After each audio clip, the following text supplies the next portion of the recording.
திருச்சிற்றம்பலம்.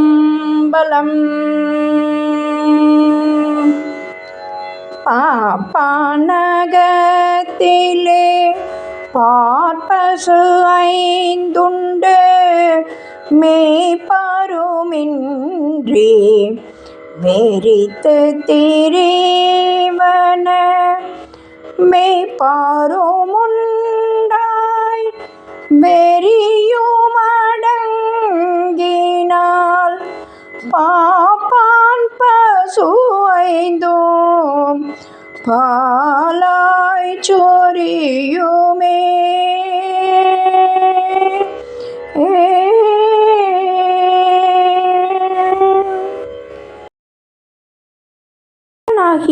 ஆறுயிர்களின் அகமாகிய உடம்பின் கண் பால் தரும் துணையாம் பசுக்கள் ஐந்துள்ளன. அவை மெய், வாய், கண், மூக்கு, செவி என்பன. அப்பசுக்களை மேய்த்து அருள்பவன் சிவன். அந்த சிவபெருமானை ஆறுயிர்களெல்லாம் அவனுடைய திரு 5 எழுத்தினை இடைவிராது எண்ணுதல் வேண்டும்.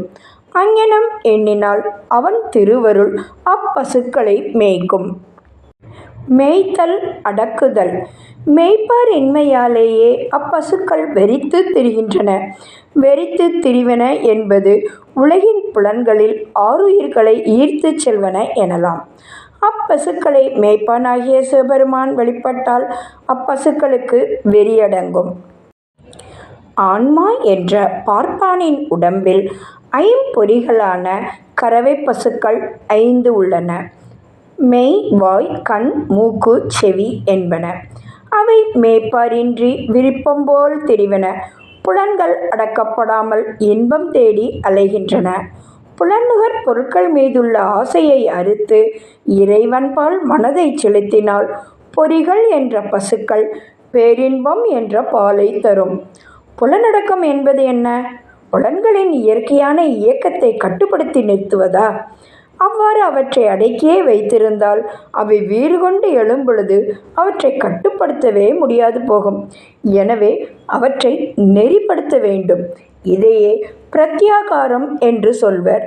எனவே மேய்ப்பாரும் உண்டாய் வெறியும் அடங்கினாள் என்பதற்கு அடக்கி நிறுத்துவது என்று பொருள் கொள்ளாமல் நன்னெறிப்படுத்துவது என்று பொருள் கொள்ள வேண்டும்.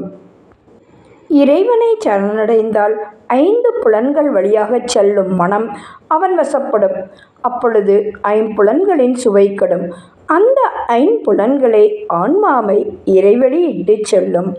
பார்ப்பான் என்பதற்கு பிரம்மா என்றும் அகம் என்பதற்கு அவன் படைத்த உடல் என்றும் பொருள் கொள்வர்.